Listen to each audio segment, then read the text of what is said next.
Ladies and gentlemen, esteemed guests, friends, namaste, Jai Swaminarayan, and good evening. Welcome to this enlightening and timely talk on stress management, organized by BAPS Neasden Temple, presented to you by none other than the renowned Gnan Vatsal Swami. In today's fast-paced and ever-evolving world, the subject of stress management has never become more pertinent. As we navigate the challenges of the 21st century, our lives have become increasingly intertwined. With technology, our workday is more demanding and the pressures of modern living more intense than ever before.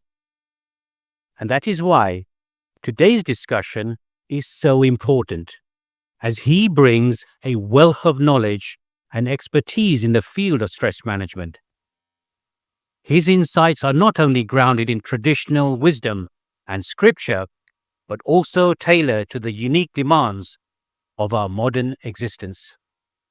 He has just arrived to be with us today from the recently opened BAPS Swaminarayan Akshardham, where he has just delivered a sequence of inspiring talks. After graduating as a mechanical engineer, he was ordained as a sadhu in the BAPS Swaminarayan order by His Holiness Pramukh Swami Maharaj in 1992. As an extraordinary public speaker, dedicated audience. Indeed, he is one of the most heard, watched, and followed life coaches on popular social media platforms, inspiring millions towards positive behavioral change. With a global reputation preceding him, Gnan Vatsal Swami has interacted with over 5,000 leaders and 3 million people across 32 countries.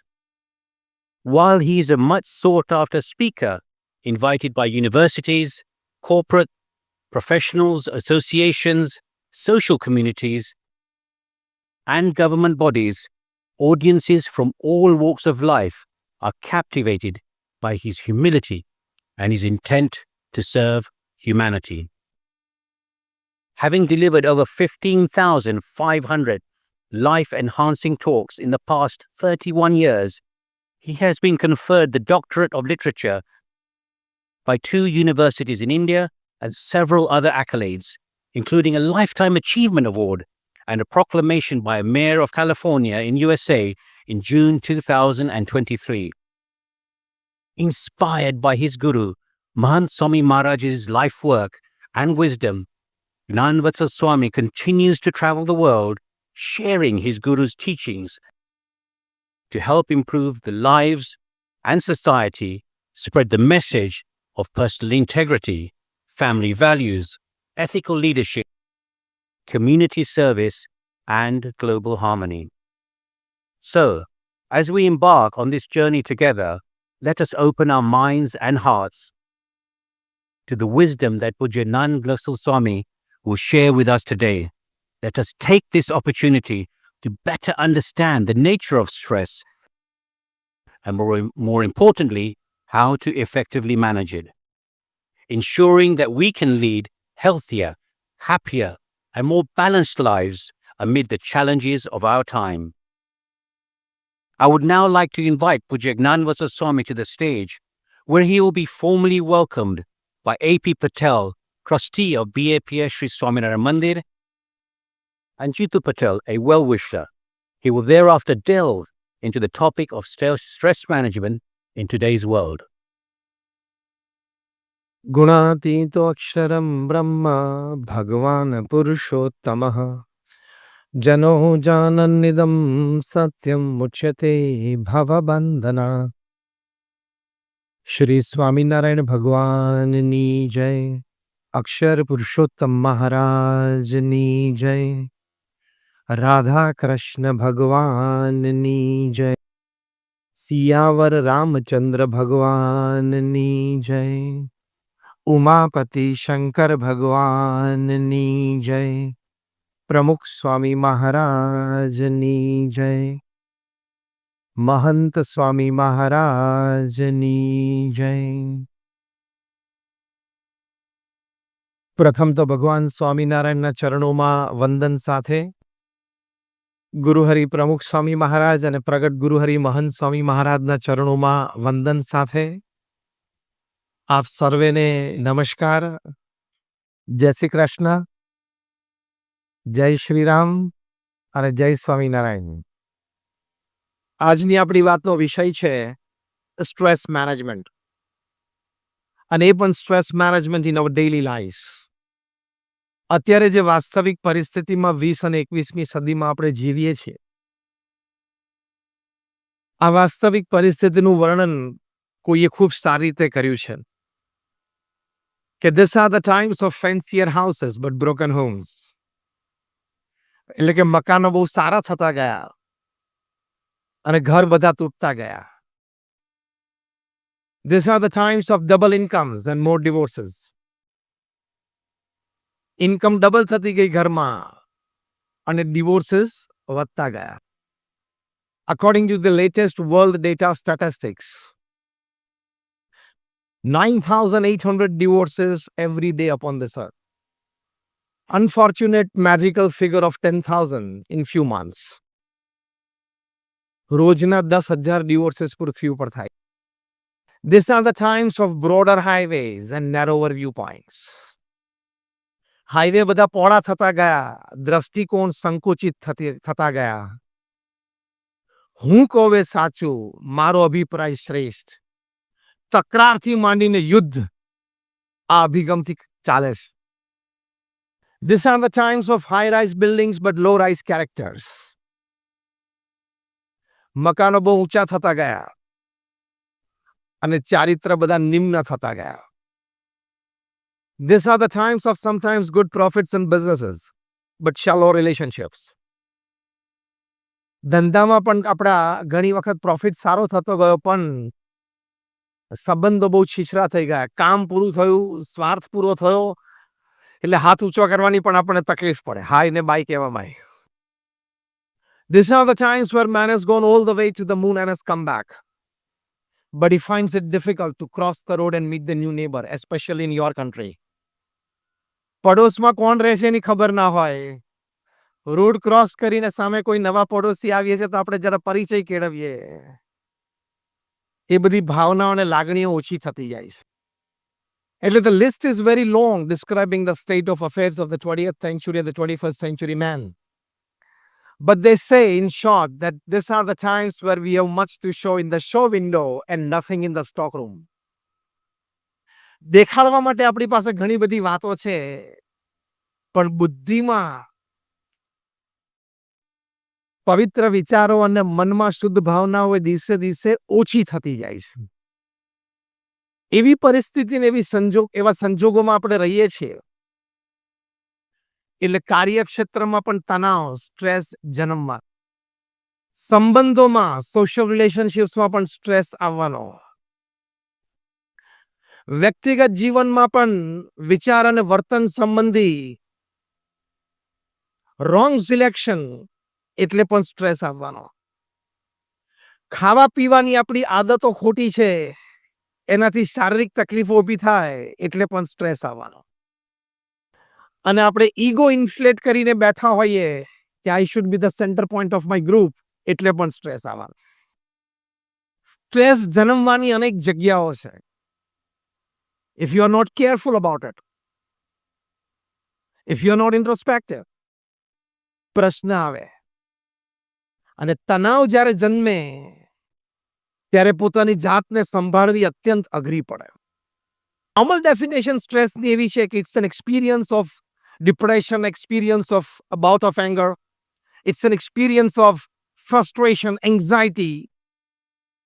અને તમને આશ્ચર્ય થશે કે world health ઓર્ગેનાઇઝેશનના statistics પ્રમાણે at any given time upon this planet 340 million people they suffer from some kind of stress. 34 crore લોકો કોકના કોક પ્રકારના સ્ટ્રેસમાંથી પસાર ગમે તે ક્ષણે થઈ રહ્યા છે. એમાંથી WHO એ કહ્યું કે 20 મિલિયન સફરર્સ એટલે લગભગ 2 કરોડ થયા. They try to commit suicide every year. હવે એમાંથી કેટલા સક્સેસફુલ જાય છે અને કેટલા બચી જાય છે એ ખબર નથી, પણ આ વાસ્તવિક પરિસ્થિતિ છે. તમને આશ્ચર્ય થશે કે કેનેડામાં મોન્ટ્રિયલ યુનિવર્સિટી છે, એમાં ઇન્ટરનેશનલ ઇન્સ્ટિટ્યૂટ ઓફ સ્ટ્રેસ આખું સ્પેશિયલ ડિપાર્ટમેન્ટ છે. એમાં 1.5 લાખ પુસ્તકો સ્ટ્રેસ ઉપર છે. 1.5 લાખ બુક્સ ઓન સ્ટ્રેસ, આખી લાઇબ્રેરી સ્પેશિયલ એની માટે જ છે. આ કેટલો કિલિંગ ડિઝીઝ હશે અને કેટલા બધા સફરર્સ હશે એ આ સ્ટેટિસ્ટિક્સ પરથી પણ આપણને ખબર પડે, અને આ જે લાઇબ્રેરી ઊભી થઈ છે એની પરથી પણ આપણને ખબર પડે છે. આ એક વાસ્તવિક છે, એક હકીકત છે. સભામાં આપણે કોઈને આંગળી ઊંચી કરાવતા નથી, પણ જ્યારે હું આ પ્રશ્ન પૂછીશ ત્યારે તમને બધાને મનમાં તો એકવાર તમે હા પાડશો કે have you ever at any time in your life gone through depression or stress? તમે બધા જ આ પ્રશ્નમાં હા પાડશો. Stress is inevitable, management is compulsory. જીવનમાં સ્ટ્રેસ, તણાવ આવવાનો જ, કારણ કે માણસનું મન છે, પણ એને મેનેજ કરવું ને એ કળા આપણે શીખવી લેવી પડે. એ કળા શીખીએ તો જીવન સારી રીતે આપણે જીવી શકીએ. તો પ્રથમ અગત્યની વાત છે work related stress, workplace ઉપરનો સ્ટ્રેસ. વર્કિંગ કલીગ સાથે ઇન્ટરેક્શન્સ અને રિલેશનશિપમાં stress, unwanted boss on your head stress, work timings fluctuation stress, office politics at workplace stress, expected promotion ના મળે સ્ટ્રેસ, આપણા કરતા જુનિયરને મળી જાય વધારે સ્ટ્રેસ. આ બધા વર્ક રિલેટેડ સ્ટ્રેસીસ છે. જે જોબ આપણને જોઈતી હોય એ ના મળે, કારણ કે ફાર્માસિસ્ટ કે આઈટી એન્જિનિયર થયા પછી પેટ્રોલ પંપ ઉપર ઉભા રહેવું કોઈને પણ ના ગમે ને. પણ હવે એક સ્ટ્રેસ છે, you have to live with it, you will have to manage it. એટલે આ બધા વર્ક રિલેટેડ સ્ટ્રેસીસ છે which each and every person upon this earth goes through. બધા એમાંથી પસાર થવાનું. એટલે પહેલું સંતોષકારક અને પહેલી વાત જે આપણને હૂંફ આપે એ છે કે સ્ટ્રેસ અનુભવવામાં હું પૃથ્વી પર એકલો નથી. જીવનમાં જે પણ ઘટના બને એની પાછળ એની આગળ કરોડ લગાડી દેવાનું કે મારા છૂટાછેડા થાય, કરોડોના થયા છે. કદાચ ભૂલથી થઈ જાય તો એ વખતે હસી લેજો આવી રીતે. I am just joking, take it lighter one. કદાચ જોબ જાય તો પૃથ્વી પર કરોડોની જોબ ગઈ છે, એમાં કઈ તારી સાથે કઈ નવું નથી થયું. તારા બિઝનેસમાં લોસ જાય તો કરોડોને બિઝનેસમાં લોસીસ ગયા છે, તારી સાથે કઈ નવું નથી થયું. Am I right or wrong in putting this perspective? Raise your hands if you say yes. This perspective is very important to manage work-related stress. I'm not alone.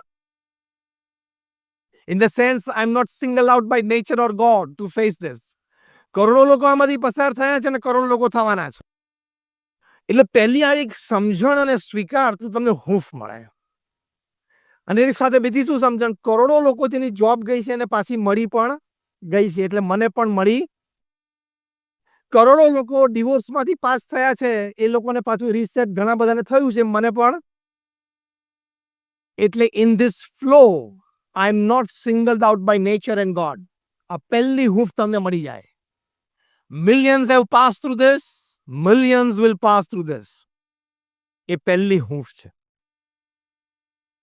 બીજી અગત્યની હૂંફ આ વર્ક રિલેટેડ સ્ટ્રેસમાં એ છે, હવે સાંભળજો, I am telling you something very serious. You need to understand it well. સારી રીતે સમજવું પડશે તો તમને એમાંથી લાભ થશે. વર્ક રિલેટેડ સ્ટ્રેસમાં તમે અંતરદ્રષ્ટિ કરજો. You are always in the competition mode at work place, which is wrong. You are always in the contradicting or the conflicting mode at your workplace, which is wrong, which generates stress. Work પ્લેસમાં કાયમ તમે comparison મોડમાં હો છો working colleague સાથે, which generate stress. Work place પર તમે complaining અને ક્રિટિસાઇઝિંગ મોડમાં હો છો, વિચ જનરેટ સ્ટ્રેસ. એટલે વર્ક પ્લેસ પર અગર તમે કોમ્પિટિશન મોડમાં હો, કમ્પિટિંગ મોડમાં હો, કમ્પેરિઝન મોડમાં હો, ક્રિટિસાઇઝિંગ મોડમાં હો, કમ્પ્લેનિંગ મોડમાં હો, તો તમને સારું કામ કરતા હશો, સારી જોબ હશે, સેટિસ્ફાઈંગ જોબ હશે, સેટિસ્ફાઈંગ પે હશે, તો પણ સ્ટ્રેસ આવશે. કારણ કે you have taken the wrong path mentally and emotionally. Physically, you are on the right path. Mentally and emotionally, you are on the wrong path at your workplace. એના બદલે તમારે mode કયો રાખવાનો છે? કોઓર્ડિનેટિંગ મોડ, કોઓપરેટિંગ મોડ અને contributing mode at your work place, and you will feel peace in your mind. Work place પર એવું culture આપણે ઊભું કરવાનું, એની માટે પ્રયત્ન કરવાનો કે મારે અહીંયા કોઓપરેટ કરવાનું છે બધાને, અને હું કોઓપરેટ કરીશ તો બધા મને પણ કોઓપરેટ કરશે, તો બેમાંથી કોઈને સ્ટ્રેસ ના આવે. મારે સારી રીતે મારું આખું વર્ક, મારો પ્રોજેક્ટ કોઓર્ડિનેટ કરવાનો છે. I need people to help me. I want my working colleagues to be with me. એટલે મારે સારી રીતે કોઓર્ડિનેટ કરવાનું છે. એ મોડમાં આવી જાઓ એટલે સ્ટ્રેસ નહીં આવે. કોન્ટ્રીબ્યુટિંગ મોડમાં આવી જાઓ કે હું મારા વર્ક ટેબલનું તો હું કામ કરીશ, પણ મારા વર્કિંગ કલીગને જરૂર હોય, કામ હોય તો એને હેલ્પ કરીશ. તમારે સામેથી તમારા બધા ઓફિસમાં વર્કિંગ કલીગ્સને પ્રેમથી કહેવાનું કે તારે કોઈ વખત રજાની જરૂર હોય ને તકલીફ હોય તું મને કહેજે, હું તારું ટેબલ સંભાળી લઈશ. I will help you. આખું એટમોસ્ફિયર વર્ક પ્લેસ ઉપર બદલાઈ જાય. અને તું પ્રેમથી બોસને જઈને કહેજે કે મારે આવતા અઠવાડિયે લીવ જોઈએ છે, and he'll take care of my table. Create that atmosphere. Try to do it. તો વર્ક પ્લેસ પર વર્ક પ્રોસિજર, વર્ક પ્લેસ પર હું પહેલી વાત કરું છું વર્ક પ્રોસિજરની, આપણને સ્ટ્રેસ ના આવે. કોન્ટ્રીબ્યુટિંગ મોડમાં રહેવા. આપણે ત્યાં કામ કરીએ છીએ અને પૈસા કમાઈએ છીએ અને આપણું ઘર ચાલે છે, એ સારી વાત છે. પણ આપણે એ કંપનીને, એ ઇન્સ્ટિટ્યૂટને, એ ઓર્ગેનાઇઝેશનને જ્યાં કામ કરતા હોય એને beyond my salary, how can I contribute for the growth of that organization, એ એટીટ્યુડ રાખવાનો. કોન્ટ્રીબ્યુટિંગ મોડમાં હોય ને કોઈ પણ વર્ક પ્લેસ ઉપર તમને કોઈ દિવસ સ્ટ્રેસ આવે જ નહીં. તમે સ્પર્ધા કાઢી નાખો જીવનમાંથી, comparison. Why are you comparing yourself with your working colleague? Why you would like to be ahead of him? He is he. Or she. I am fine. એ છે, હું છું. આપણે આપણી બેસ્ટ એબિલિટીઝ પ્રમાણે કામ કરવાનું. આપણે આપણા બેસ્ટ રિસોર્સિસ એટ પ્લે મૂકી દેવાના. પછી you enjoy what you get. એટલે કોઈ દિવસ કમ્પેરિઝનમાં ના આવો અને કોન્ટ્રીબ્યુટિંગ મોડમાં તમે રહો એટલે તમને સ્ટ્રેસ આવે જ નહીં. પ્રમુખ સ્વામી મહારાજે સ્વામિનારાયણ અક્ષરધામ દિલ્હીમાં તૈયાર કર્યું. It was a very fast paced project.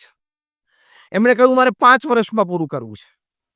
2000ની સાલમાં એમને ખાતવિધિ કરી ત્યારે દિલ્હી અક્ષરધામની ત્યારે એમની ઉંમર 80 વર્ષની હતી. 2005માં ઉદ્ઘાટિત કર્યું ત્યારે એમની ઉંમર 85 વર્ષની હતી. એમનો એટીટ્યુડ કેટલો ક્લિયર હતો. જે ઉદ્ઘાટન સમારોહમાં પ્રાઇમ મિનિસ્ટર અને પ્રેસિડેન્ટની સાથે એ કાર્યક્રમ દરમિયાન બેઠા હતા અને એમને આશીર્વચનમાં એમને વાત કરી કે કોઈની સાથે સ્પર્ધાથી અમે બનાવ્યું નથી, કોઈ ઈર્ષ્યાભાવથી અમે બનાવ્યું નથી, કોઈને દેખાડી દેવા માટે નથી બનાવ્યું. અમે કેવળ અમારા ઈષ્ટદેવ ભગવાન સ્વામિનારાયણ પ્રત્યેની અમારી ભક્તિ અને અમારા ગુરુ યોગીજી મહારાજનો સંકલ્પ હતો એટલે અમે કર્યું છે. That means in the entire project of Swaminarayan Akshardham in Delhi, he had just 2 things in front of him.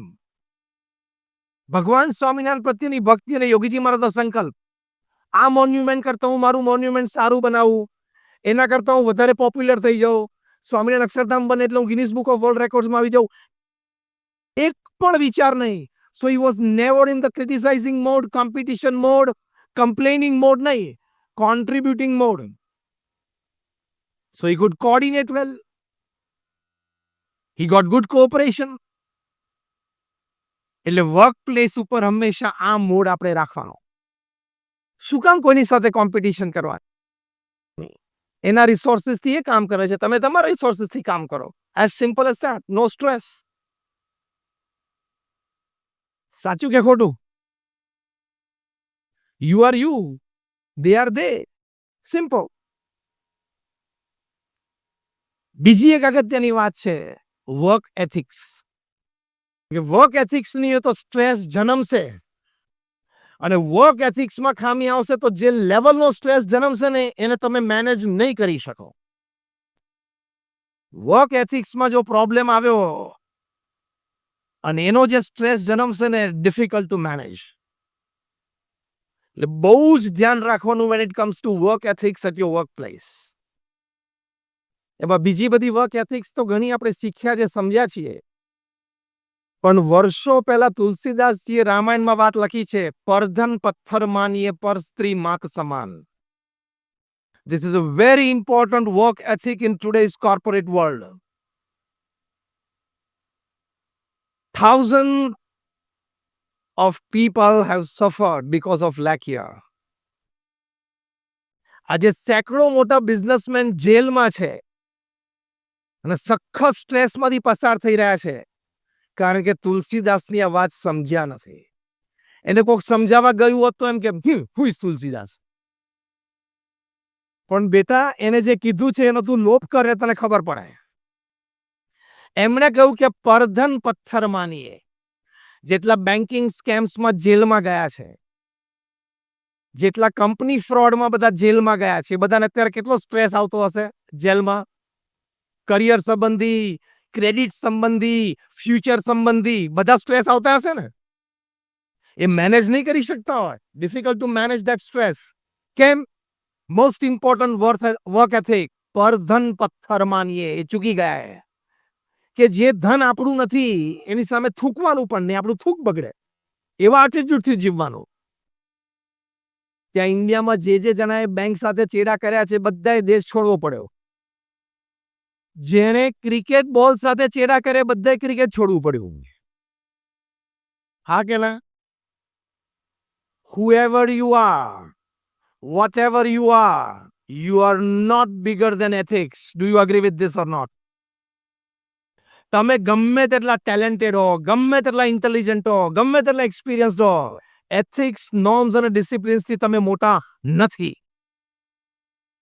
જેમ કોઈ તમે ઇલેક્ટ્રિક એન્જિનિયર બન્યા હો અને જુનિયર એન્જિનિયર તરીકે તમારી જોબ ચાલુ કરી હોય અને સિનિયોરિટી લેતા લેતા લેતા તમે ઇલેક્ટ્રિસિટી બોર્ડના ચેરમેન બની જાઓ. ખબર નહીં લંડનમાં ઇલેક્ટ્રિસિટી બોર્ડનું નામ શું છે. Let's take for an example London electricity board. આખા લંડન સિટીને તમારે ઇલેક્ટ્રિસિટી સપ્લાય કરતું હોય અને તમે ચેરમેન પણ બની જાઓ after 35 years of being with the same association. અને એક દિવસ રવિવારે સવારે તમે કપ ઓફ કોફી અને સન્ડે ન્યૂઝપેપર સાથે બેઠા હો અને આર્ટિકલ વાંચતા હો, ઇન્ટરેસ્ટિંગ આર્ટિકલ હોય, તમે મૂડમાં આવી જાઓ કોફીના 2 સિપ લઈને, પછી ઇલેક્ટ્રિક પ્લગની સામે જોઈને કહો કે you know I am the chairman, your distribution lies in my hands, this is the chairman's finger, I am putting it inside, take care. Electric એન્જિનિયરને 35 વર્ષનો અનુભવ હોય તો પણ, આવડી મોટી પોસ્ટ હોય તો પણ પ્લગમાં આંગળી નાખવાનો અધિકાર નથી. હા કે ના? કેમ? Electricity doesn't know your post position and power. Ethics doesn't know your post position and power. It is a principle. Electricity ચિપકાવી દે મારી નાખે, એથિક્સ પણ ચિપકાવી દે ને મારી નાખે. એટલે વર્ક એથિક્સમાં બહુ જ ધ્યાન રાખવાનું. એવી જ રીતે વર્ક એથિક્સમાં discipline, men women discipline at your work place. Men and women both have the right to work, equal rights to work, equal rights to access of all information and academics, equal rights to form wonderful teams to carry out projects. પણ મર્યાદા અને discipline તો રાખવી જ પડે. Every week top class CEO, top class manager, he's had his role because of lack in this discipline. એ તમે ન્યૂઝપેપર્સમાં વાંચતા હશો. A simple handshake can prove dangerous after 6 months for you, your family and your career. Yes or no? Loudly બોલો એટલે ખબર પડે. A simple handshake can prove dangerous for you, your family and your career. એટલે main વિમન discipline again તુલસીદાસજીએ રામાયણમાં શું લખ્યું? પરધન પથ્થર માનીએ પર સ્ત્રી માત સમાન. આ ભગવાનના ભક્ત માટે તો છે જ, પૃથ્વી ઉપર દરેક વ્યક્તિ માટે છે. અને અત્યારે આપણે સ્ટ્રેસ મેનેજમેન્ટનો ફર્સ્ટ પાર્ટ સમજી રહ્યા છે, stress at work place and how to manage it. એટલે આ ડિસિપ્લિન તમારે રાખવી જ પડે. અમેરિકામાં એક જાયન્ટ આઈટી કંપનીના CEO, I am not naming him, you will know him, એને સ્પેશિયલ આવડત હતી to turn around an IT company from a loss-making unit to a giant profit-making institute. Hear that net. એ કોઈ પણ IT company loss making હોય એને pickup કરે અને પછી 3-4 વર્ષમાં એને એકદમ પ્રોફિટમાં લાવી દે, પછી વેચી દે, પછી બીજી પાછી બીમાર કંપની પકડે. એને એક આવડત હતી, એક નેક હતી. એમાં આઈગેટ નામની કંપની એને લીધી. This is according to newspaper reports, according to the court proceedings. અને પછી ત્યાં કોઈ વર્કિંગ કલીગ સાથે એમને રિલેશનશિપ શરૂ થયા. According to corporate law, if you start a relationship with your working colleague, you have to report to the top management. એને જણાવવું પડે તમારે. હવે નહીં થઈ શક્યું અને પછી ઈમેલ્સ અને વોટ્સએપ દ્વારા બધું બહાર આવ્યું. કારણ કે પૃથ્વી ગોળ છે. ગોળ હોય અને કોઈ ખૂણો ના હોય. અને ખૂણો ના હોય એટલે આપણી ખોટી કરેલી વાત, વિચાર કે વર્તન સંઘરવા માટે એની પાસે કોઈ જગ્યા ના. પ્રમુખ સ્વામી મહારાજ આ વાત બહુ જ દેશી દ્રષ્ટાંતથી બહુ જ સરસ સમજાવતા. એ પોતે કહેતા હતા કે ગામડામાં કોઈ હોય ને કૂવામાં નાવા જાય ને કૂવામાં ડૂબકી મારે ને નીચે જઈને ટોયલેટ કરે તો એ બહાર આવે પહેલા એનું પોત ઉપર પ્રકાશી જાય કે what did you do inside. આ બહુ જ દેશી દ્રષ્ટાંત છે પણ બહુ જ મોટો મેસેજ છે. અંધારામાં પણ કંઈક ખોટું કર્યું હશે, કાલે સવારે બહાર આવશે આવશે ને આવશે. એટલે પછી કંપની એમને તાત્કાલિક કાઢી મૂક્યા. 2012માં પ્રસંગ બનેલો ત્યારે $45 million એના સેલરીઝ, પર્ક્સ, બોનસીસ, સ્ટોક્સ બધું જે હતું એ બધું એમને છોડી દેવું પડ્યું. અમેરિકામાં બીજી કોઈ કંપની એને મળી નહીં, કોઈ જોબ પર પણ ન રાખ્યા, એટલે પાછા દેશમાં જતા રહ્યા. એટલે વર્ક રિલેટેડ સ્ટ્રેસમાં વર્ક એથિક્સ આર ઇમ્પોર્ટન્ટ, એમાં no doubt. Integrity at your work place is important. ઇન્ટિગ્રિટીમાં સૌથી મોટો સિદ્ધાંત આ બે વસ્તુ છે, પરધન પથ્થર માનીએ અને પર સ્ત્રી માત સમાન.